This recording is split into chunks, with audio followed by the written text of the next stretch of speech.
یا کنا ہوا یا کنستائن.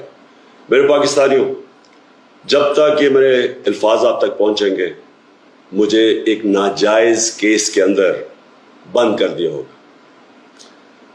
اس سے ایک چیز آپ سب کو واضح ہو جانی چاہیے کہ پاکستان میں جو فنڈامنٹل رائٹس ہیں، جو ہمارے آئین ہمیں حقوق دیتا ہے، جو جمہوریت ہے، وہ دفن ہو چکی ہے. اور ہو سکتا ہے کہ اس کے بعد مجھے موقع نہ ملے آپ سے مخاطب ہونے کا. اس لیے میں 2-3 باتیں آپ سے کرنا چاہتا ہوں آج. سب سے پہلے پاکستان کی جو قوم ہے وہ مجھے 50 سال سے جانتی ہے. میں پبلک میں 50 سال سے ہوں. کبھی میں نے نہ پاکستان کے آئین کے خلاف کیا ہوں، نہ میں نے کبھی پاکستان کا قانون توڑا ہے. اور میری ہمیشہ، جب سے سیاست میں آیا، میری ہمیشہ کوشش ہوئی کہ میں جو بھی اپنی جدوجہد کروں وہ پرامن کروں، آئین جو مجھے حق دیتا ہے پرامن احتجاج کا، اس کے بیچ میں رہ کے کروں.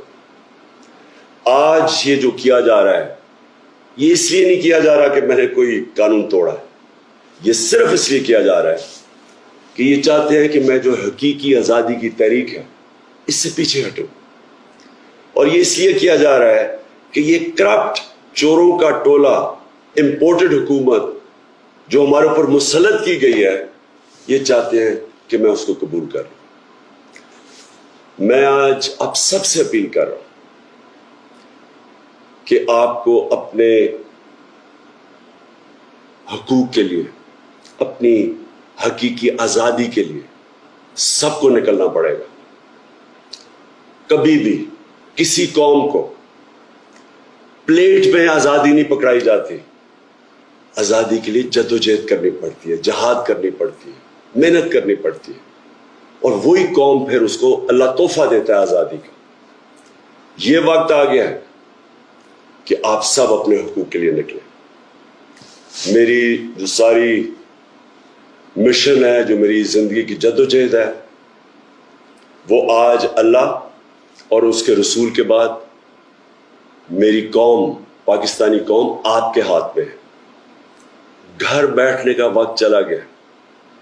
میں آج آپ سب کو اپیل کر رہا ہوں کہ آپ کو نکلنا پڑے گا، آپ کو جدوجہد کرنی پڑے گی.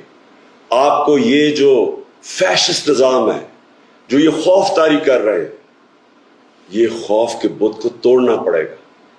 اور انشاءاللہ تبھی ہمارا اللہ اس ملک کو حقیقی آزادی دے گا. پاکستان زندہ باد.